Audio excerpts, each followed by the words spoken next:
The first Wigner's friend scenarios. Wigner eloquently expressed the view that the state vector of a quantum system is a statement of an observer's knowledge about the system based on available information. At the same time, he followed quantum theory, including the collapse postulate, with the goal of locating the site of collapse in the Newman measurement. He introduced his friend and placed her in the chain between the measurement apparatus and Wigner himself. The friend informed Wigner that she had observed a definite outcome, creating a tension with Wigner's expectation based on unitary evolution that one should instead find a superposition. This is the so-called Wigner's friend paradox. Although for Wigner it has not a paradox, for Wigner it formed the argument that the collapse occurred in the consciousness of his friend. Nevertheless, the paradox is a prominent theme in the current literature. Tichy introduced a more elaborate scenario that has inspired some of the current variations to different purposes. Tichy's motivations was to demonstrate the possibility in principle of distinguishing between the Copenhagen and many-world interpretation. To this end, he believed it to be necessary for one observer, say Wigner, to perform measurement on a compound system containing another observer, say friend, and the spin of an atom which friend had measured. Admittedly, the thought experiment is beyond experimental capability at present, if not forever. Nevertheless, here is a very brief outline. The friend measured the spin of the atom and report to Wigner that she has observed a definite outcome, but does not reveal which outcome. In a radical departure from the previous scenario, Wigner now performs an experiment on the compound system of the spin and the friend. As tensor A, including the consciousness of a friend. The experiment involved the reversal of the Hamiltonian dynamics of friend consciousness, the atom's trajectories, and the spin detection apparatus, culminating finally in a remeasurement of the atom spin.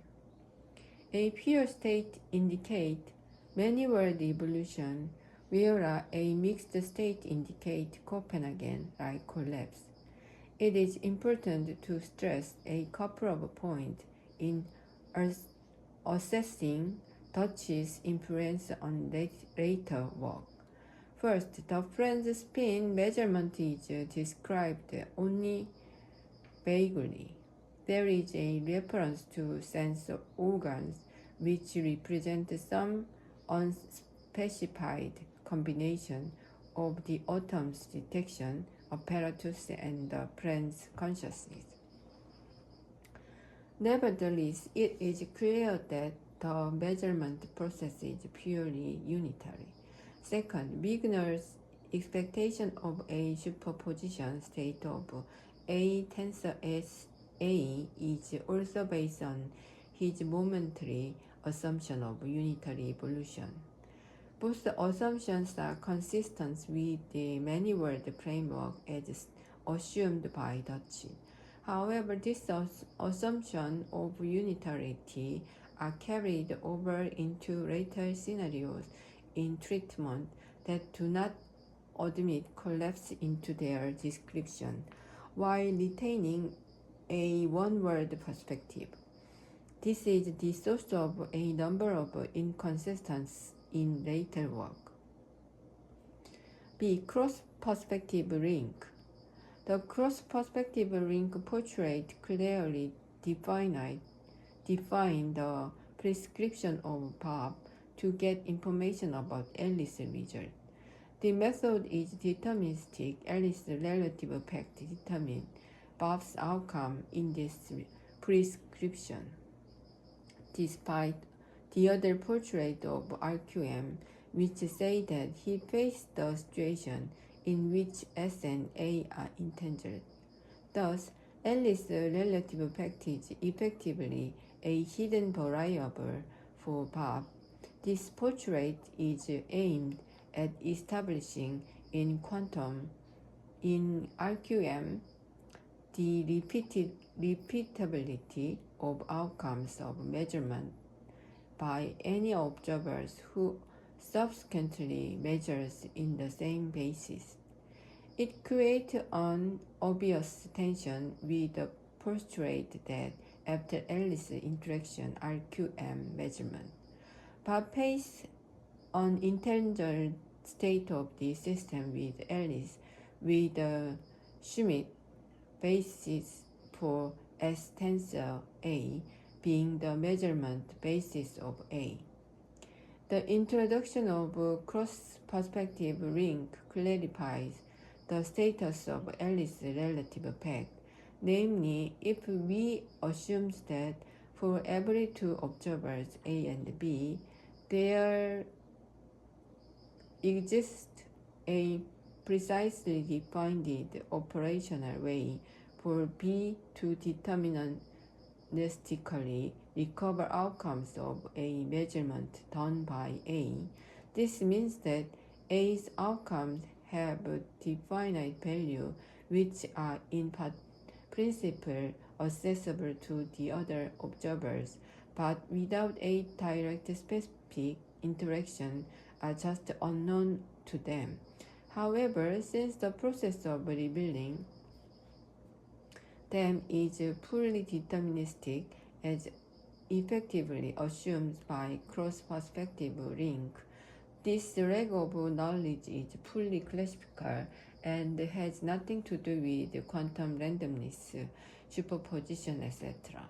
Hence, it is now clear that axiom of RQM extended with cross-perspective link imply that every observer has access to his or her outcomes and a deterministic procedure to get to know outcome of any other observers, which means that in fact all outcomes exist for all observers, but some of them are just unknown.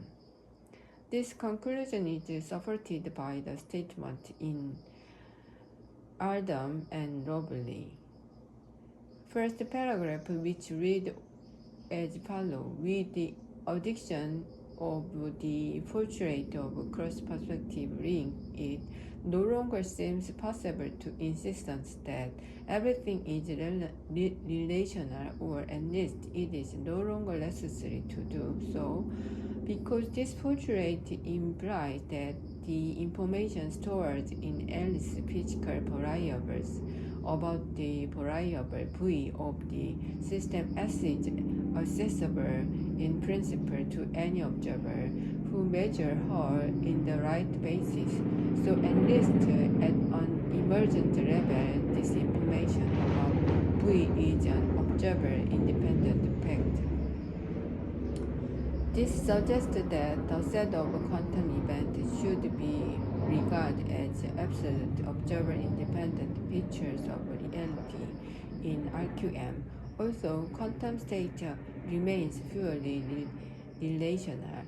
Thus, we continue to endure the sparsity ontology for RQM as advocated in reference.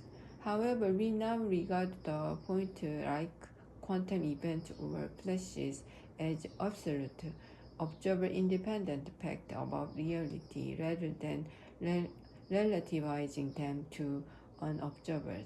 In summary, the meaning of new postulate is that RQM, when addressing the result of A in relation to observer B, give to the result in the state of existence. They are merely unknown to B, being accessible by measurement as dictated in cross-perspective ring.